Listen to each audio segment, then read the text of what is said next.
Welcome to another one of Austin's American Flyer YouTube videos, where today we talk about tube problems on my 312. Stick around. Okay.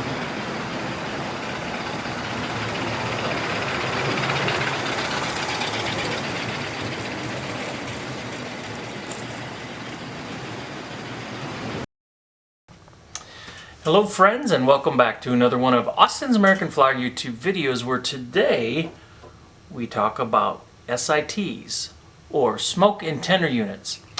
And in addition to that, we look at this 312, which has been a series of videos and a series of interesting problems as it has taken some turns to the left, to the right, and has been full of surprises on the road to recovery. And it's almost done. The one remaining piece that I've struggled with has to do with the tubing from the SIT unit to the engine.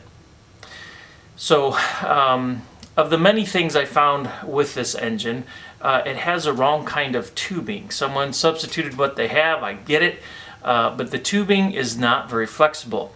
So as the engine encounters any turns, it tends to pull the front of the tender off the track, which then of course causes the electrical connection to be severed, and the engine doesn't run very well. So we have ourselves the proper tubing, and today I'm going to ask you to join me as we install tubing on an SIT.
So you can see we've got kinks here, and this wasn't as flexible as it should be.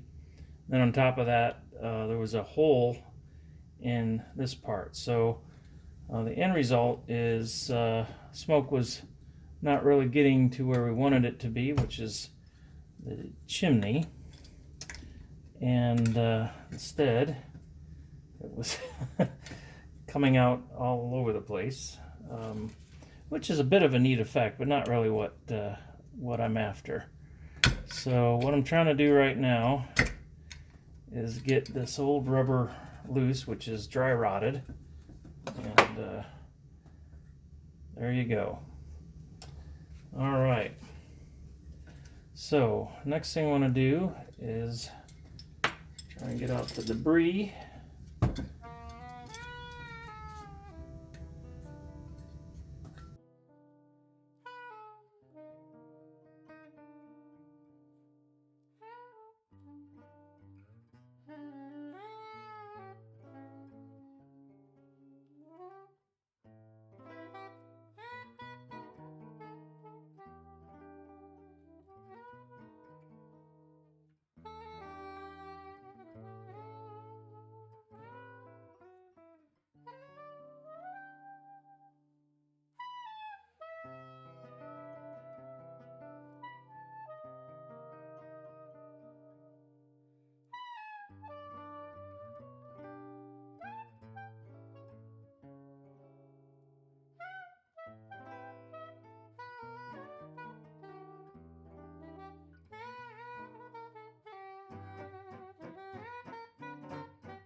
All right, so this is going to be a short, easy peasy video.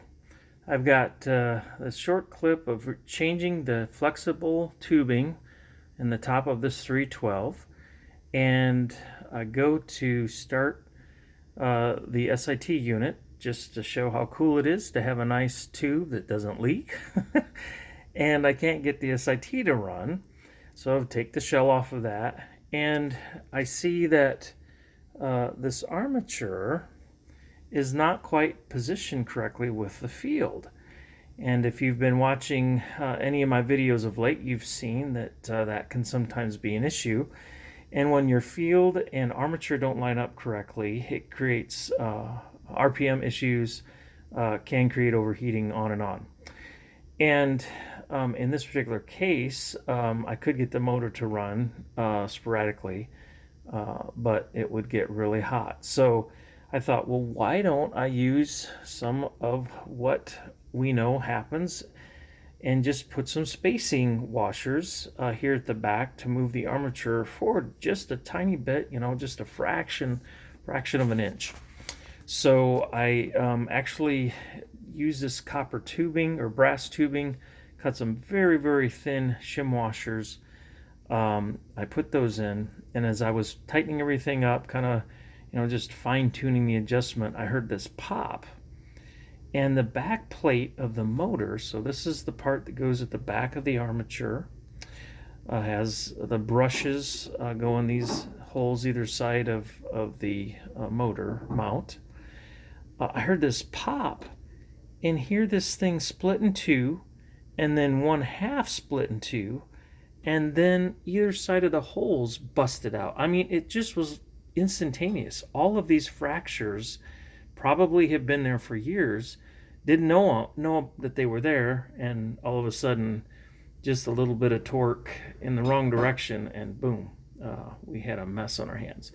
So I have super glued all the pieces back together. I have no idea how well this is going to hold, but I'm going to put the motor back together and test it out. Now, should this fail, which I'm afraid it is going to, then it's going to be challenging to figure out what to do next. I have an idea, but I'm just hoping I don't have to go to plan B. The ideal thing would be to get a new back plate. I haven't done any research to see if these are even available, but I thought I'd give you a quick update on what's going on here, and we'll go forward.